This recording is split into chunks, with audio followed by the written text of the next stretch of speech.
Ya baik, kalau begitu sebelum kita mulai, ada baiknya kita membaca doa dulu kepada anak kami Habib. Mohon dibimbing untuk berdoa terlebih dahulu.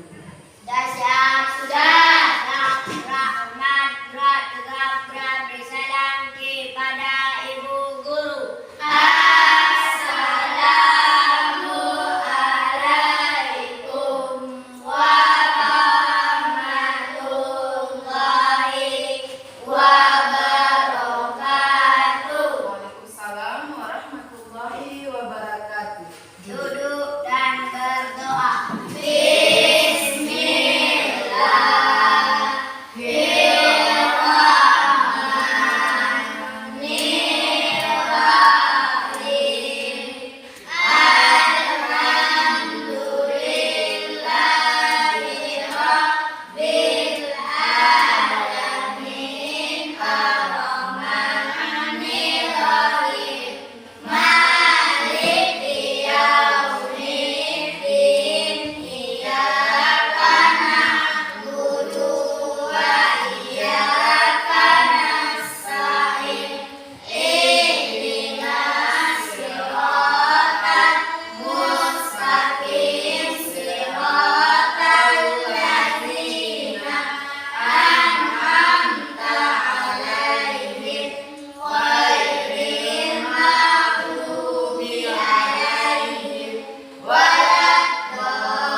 Buatan, yaitu disebut dengan istilah AI.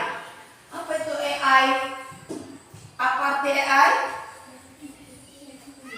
Artificial Intelligence, atau disebut dengan kecerdasan artifisial. Apa itu Bu kecerdasan artifisial? AI, kecerdasan buatan manusia. Siapa yang buat? Manusia. Dibuatlah atau diciptakanlah AI. Yang menciptakan adalah manusia. AI berpikir layaknya seperti manusia. Nah, tentunya di tempat kita belajar. Iya, apa nih Bu kecerdasan buatan ini AI? Apa tujuannya? Teknologi yang mengubah kehidupan manusia. Ini dia, dihadirkan teknologi AI, Artificial Intelligence, ataupun disebut dengan kecerdasan buatan. Nah, kalau dalam bahasa lainnya apa Bu?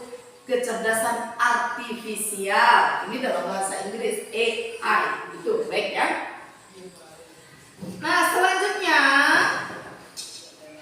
tujuan dari pembelajaran kita. Konsep memahami kecerdasan artifisial. Tujuan pembelajaran. Tadi kita membahas tentang masalah AI. AI itu apa? Kecerdasan buatan manusia.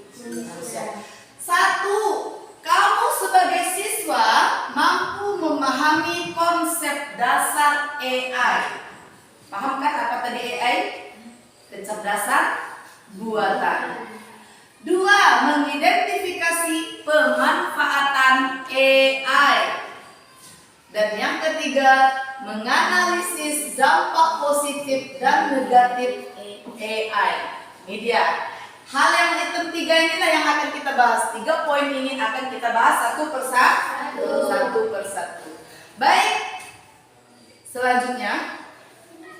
Nah, dari tadi Ibu bilang kecerdasan buatan atau disebut dengan kecerdasan artifisial. Sekarang kita sebut AI. Apa itu kecerdasan buatan AI? Kecerdasan buatan disingkat dengan AI. Apa itu AI? Iya. Nah, coba boleh dibaca oleh Selfie yang kuat. Apa itu kecerdasan buatan AI? Kecerdasan buatan AI adalah kemampuan sebuah sistem komputer untuk meniru kecerdasan manusia dalam memproses data, belajar, dan menyelesaikan masalah. Itu dia. Apa itu kecerdasan buatan yang disebut dengan AI? Kecerdasan buatan AI adalah kemampuan sebuah sistem, baik itu komputer, baik itu alat-alat rumah tangga di rumah Anda.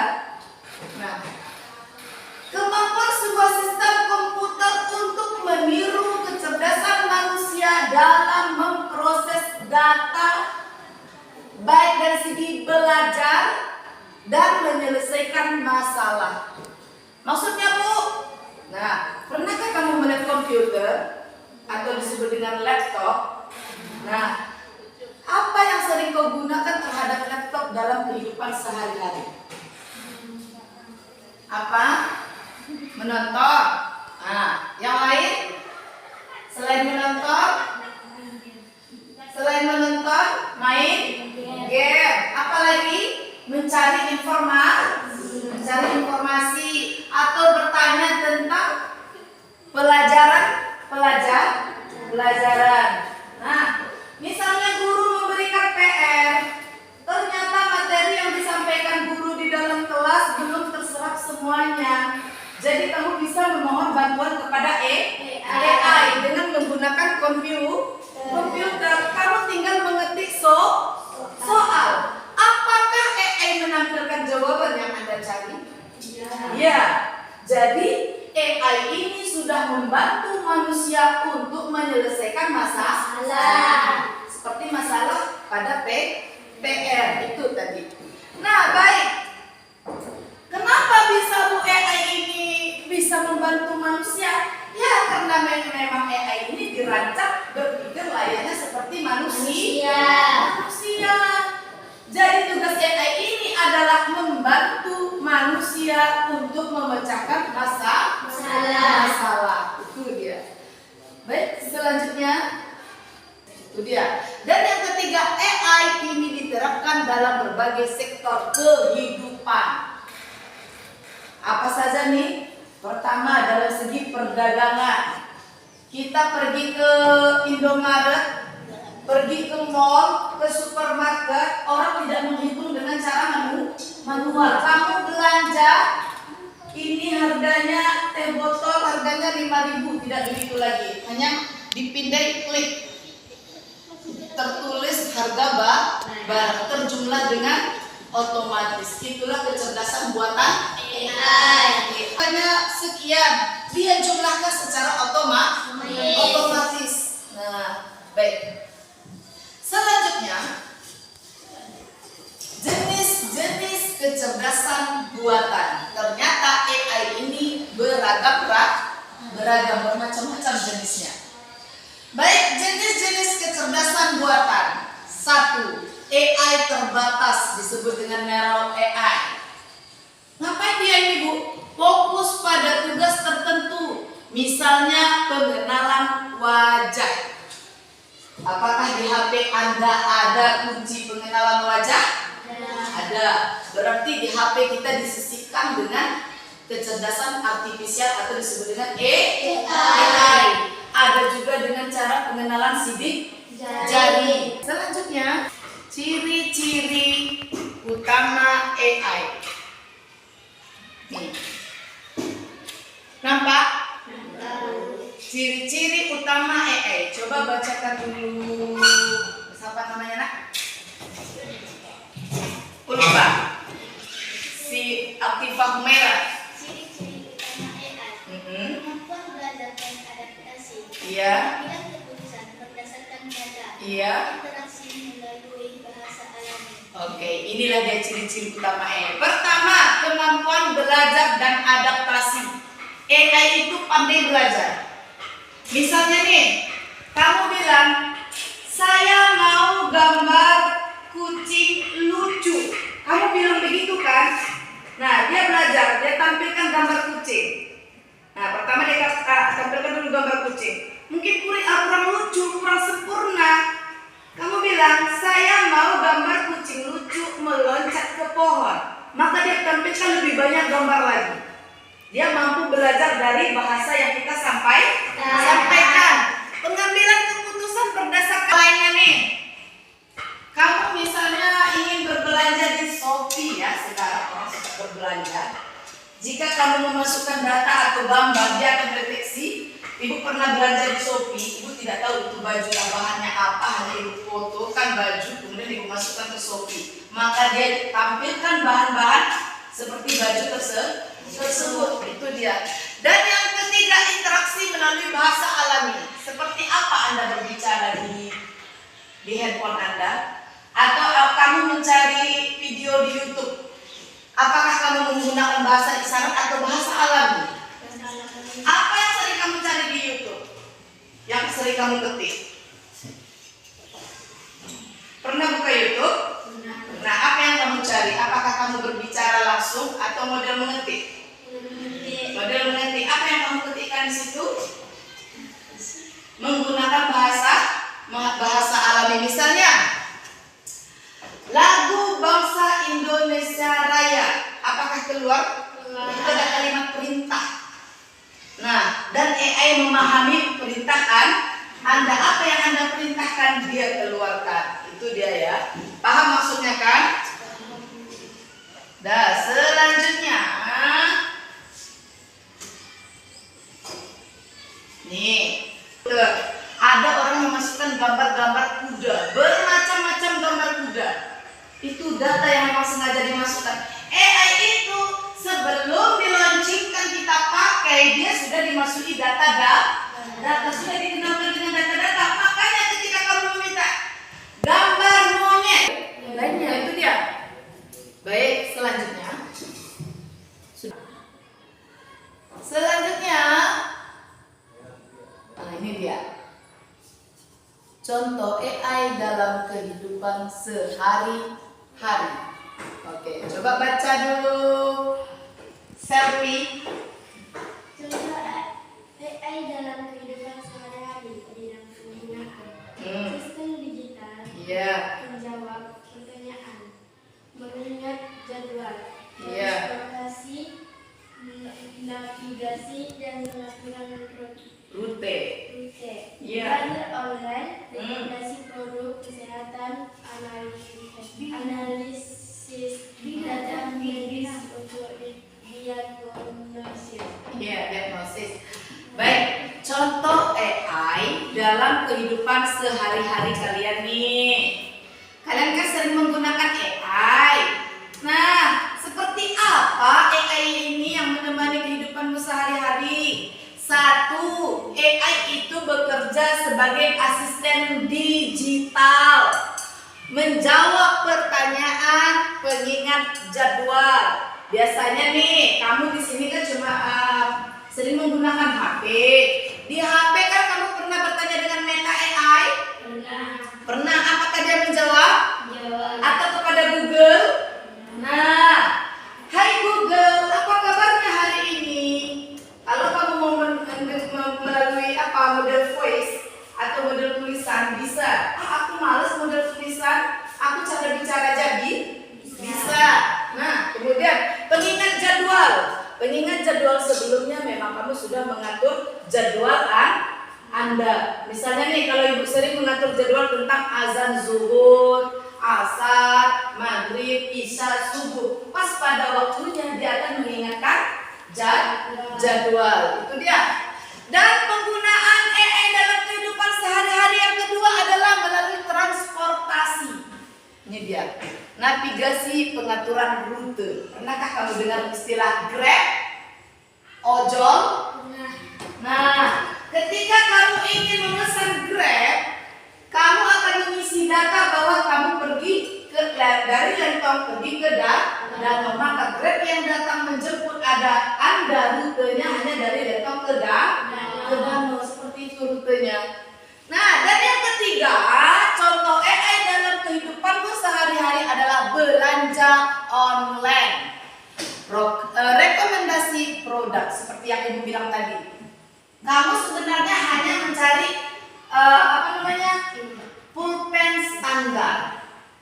Nah, misalnya kamu mencari pulpen standar, kamu cari di Shopee. Nah, oleh Shopee dimunculkan pulpen merek-merek yang lain. Nah, dia memunculkan pulpen standar yang kamu minta, juga memunculkan pulpen merek lain. Artinya apa? Dia merekomendasikan merek yang lainnya. Dan yang keempat, contoh AI dalam kehidupan sehari-hari adalah tentang kesehatan. Analisis data medis untuk didiagnosis. Atau arti diagnosis? Diagnosis itu adalah pembacaan awal tentang penyakit Anda. Pak dokter, saya ini entah kenapa kok saya lemes ya, enggak punya tenaga ya dok. Jadi AI ini bisa digunakan di sistem kesehatan. Setelah masuk ke lab, diperiksa, muncullah Anda punya penyakit yang demikian. Itulah kegunaan AI dalam kehidupan sehari-hari. Bisa membantu kita belanja, bisa membantu kita belajar, bisa membantu kita dalam transportasi, juga bisa membantu kita dalam kesehatan. Artinya AI digunakan di bidang kesehatan, bisa digunakan di bidang pendidikan, juga bisa digunakan di bidang transportasi. Itu dia. Selanjutnya, keuntungan AI. Apa sih Bu untungnya AI? Nah, apa sih manfaat AI dalam kehidupan sehari-hari yang kita gunakan, yang kamu rasakan? Coba nih, apa saja yang kamu rasakan keuntungan dalam pemanfaatan AI? 1. Meningkatkan efisiensi dan produktivitas. Ini manfaatnya. Kamu lebih mudah nih dalam baik berbelanja, belajar, mencari suatu data juga. Dan yang kedua, memberikan solusi cepat untuk masalah kompleks. Maksudnya gimana Bu? Memberikan solusi cepat untuk masalah kompleks. Masalah yang kompleks. Kamu ingin pesta, atau kamu ingin bepergian, atau kamu pergi mau menginap di hotel, kamu susah mencari, kamu tinggal ambil HP, kamu cari di HP menggunakan AI, kamu akan mendapatkan tempat. Itu dia enaknya sekarang. Oh, aku ingin belanja tapi aku malas ke pekan. Aku ingin beli baju kebaya tapi aku malas ke pekan. Nah, menggunakan AI semua solusi ada, semua yang kamu inginkan ada. Nah, yang ketiga, meningkatkan inovasi dalam berbagai sektor. Itu dia, meningkatkan inovasi dalam berbagai sektor. Terobosan-terobosan baru, baik dia di perusahaan, di sekolahan, maupun di perkantoran. Dan yang keempat, memungkinkan personalisasi layanan. Ini dia, memudahkan kita mendapatkan layanan. Kamu tidak perlu capek-capek lagi kalau mau mendapatkan sesuatu. Kamu hanya tinggal menggunakan kecerdasan artifisial yang disebut dengan AI. Baik, selanjutnya. Nah, ini dia nih, anak zaman sekarang sering menggunakan gadget dengan kecerdasan buatan manusia. Nah, di balik ada manfaat juga ada tantangan dan risiko penggunaan AI. Apa tantangan utamanya? Kemungkinan penggantian kerja manusia. Banyaknya terjadi pengangguran karena sudah diciptakan robot-robot buatan manusia yang disebut dengan AI. Di zaman sekarang biasanya waiters itu manusia, tukang hidang orang pesan makanan, yang hidang adalah manusia.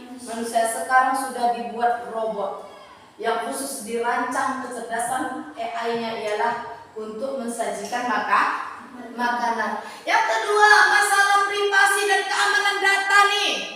Ini yang sering terjadi, masalah privasi. Kamu misalnya main Facebook, main aplikasi-aplikasi lain, jangan sembarangan memasukkan data. Nanti dia bilang, masukkan foto wajah Anda. Anda ikuti, harus bijaksana dalam menggunakan AI. Atau kamu ingin selfie dengan muka yang tambah cantik, hidung yang tambah mancung, mata yang lebar, kamu menggunakan kecerdasan AI, kecerdasan buatan. Tahu-taunya data kamu yang diminta digunakan secara sembarangan. Uji coba. Nah, seperti sering yang kita lihat nih, tiba-tiba si Mbak Imuwong menelpon Anda. Padahal bukan Mbak Imuwong yang sesungguhnya. Kenapa? Berarti data Mbak Imuwong itu sudah salah digunakan. Atau nih, tidak pernah melakukannya. Artinya apa? Data Anda sudah digunakan oleh sistem. Jadi ponsel atau AI, baik dia itu TikTok atau hal-hal lainnya, kamu sudah ngikutin kebiasaan mereka. Nah, dan yang ini dia masa depan AI, potensi masa depan. Kendaraan otonom yang lebih aman. Ini sudah hadir ini, kendaraan otonom yang lebih aman. Kendaraan mesin cerdas yang bisa mengambil keputusan. Maksudnya gimana, Bu? Mobil cerdas tadi, dia bisa berjalan tanpa supir. Dia bisa mengukur jarak antara mobil satu dengan mobil yang lainnya. Dia pandai mengerem sendiri tanpa menggunakan supir. Dan di tempat parkir, dia pandai mencari tempat parkirnya sendiri tanpa dicarikan orang lain. Itu dia kecerdasan AI sekarang. Dan yang kedua, penggunaan AI dalam pendidikan untuk pembelajaran adaptif. Itu dia sering kita gunakan kecerdasan AI tadi. Baik mencari lebih luas pembelajaran, mencari permasalahan atau membuat keputusan, sering kita gunakan AI.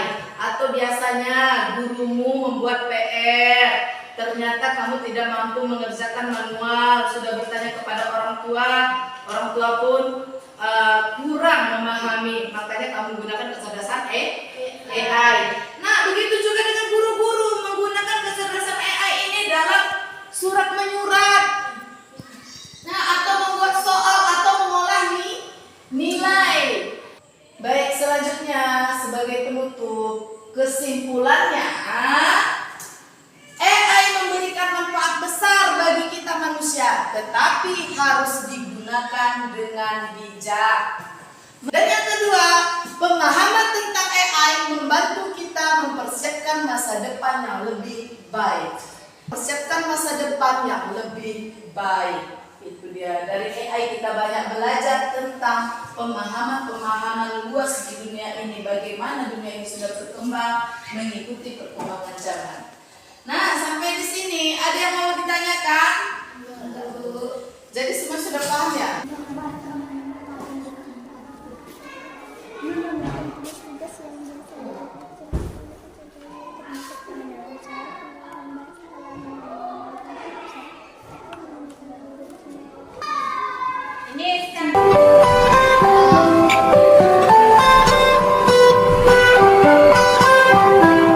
Jadi semua sudah paham ya?